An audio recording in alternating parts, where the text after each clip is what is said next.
Our top focus at this moment, an RTI query has revealed that 60.7 crore rupees of the Exchequer's money has been spent on subsidizing food for our MPs at the Parliament canteen over the last 5 years. Lawmakers have enjoyed a 60% subsidy on food items.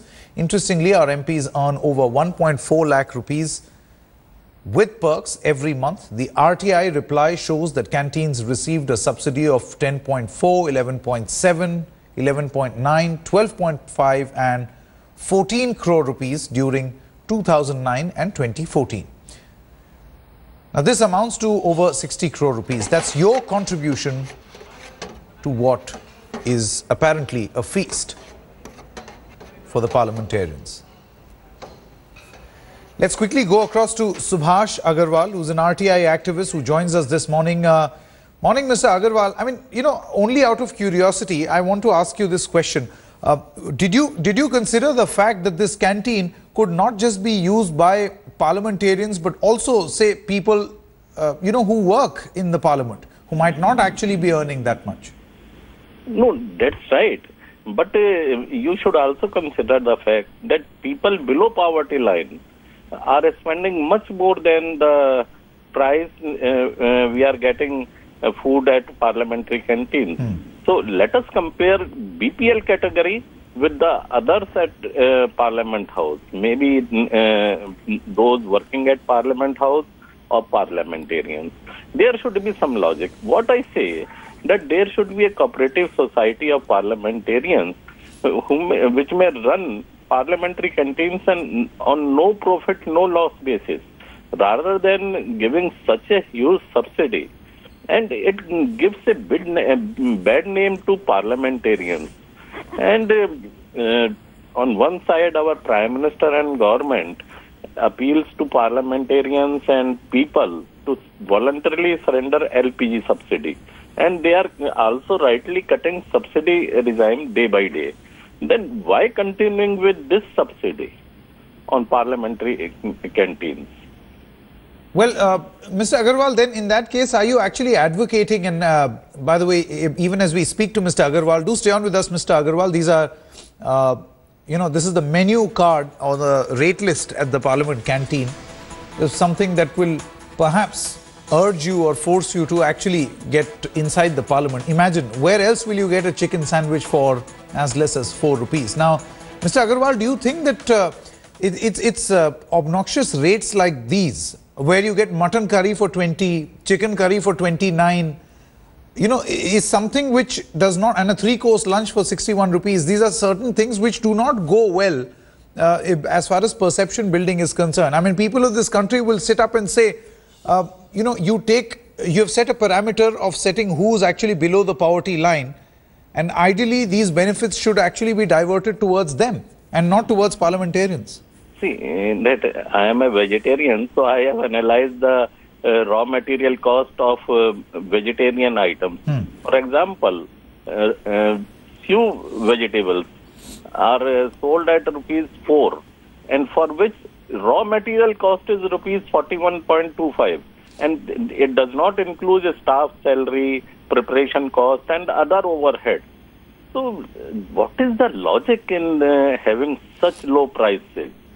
That is what I have suggested, that they should run the parliamentary canteens on no profit, no loss basis, and there should be no relation with the Lok Sabha budget grant for where presently the subsidies are being debited.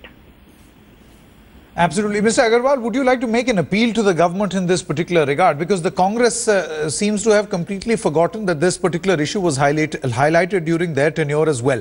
Right now, the Congress is saying that this is a subject matter for the Speaker to actually look into.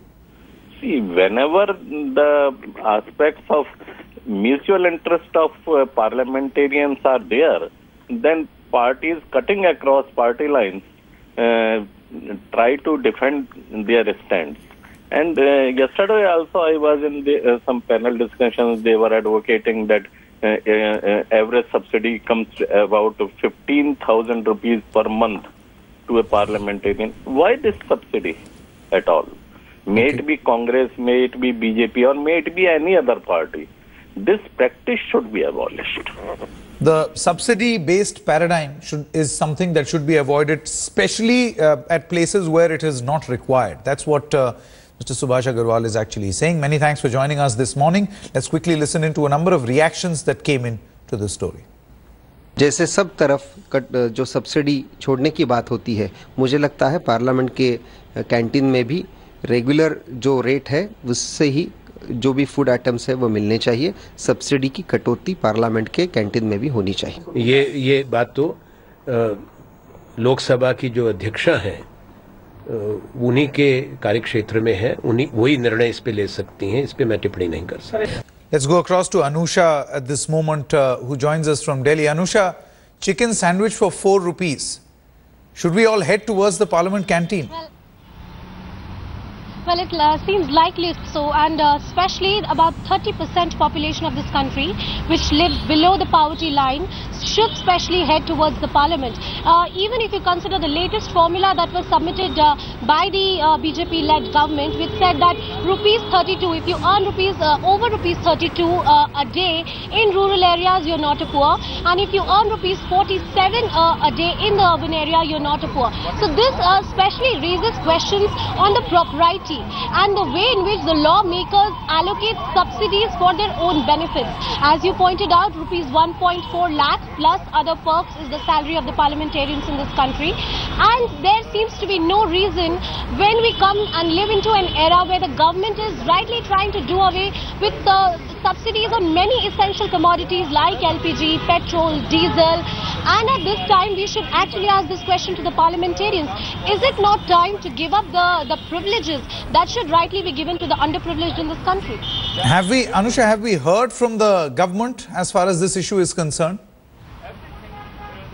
Well, so far there has been no formal reply from the government on this matter, and of course it's a very difficult subject for the government to respond, for those in power to respond to something of this sort. But let's hope that the noise falls on the right ears and the government responds to this crucial piece of information that has come out. Well, in the past, when these stories were highlighted both by India Today as well as other sections of the media, a common refrain was the fact that it's not just the MPs who are eating at this particular canteen, but also a lot of other people who work in the Parliament compound, and many of them not earning much. Some of them grade 4 employees as well. But the big point is, cannot subsidy be provided directly to such people instead of being available to one and all, especially to those who can live without it? Anusha, many thanks for joining us at this moment.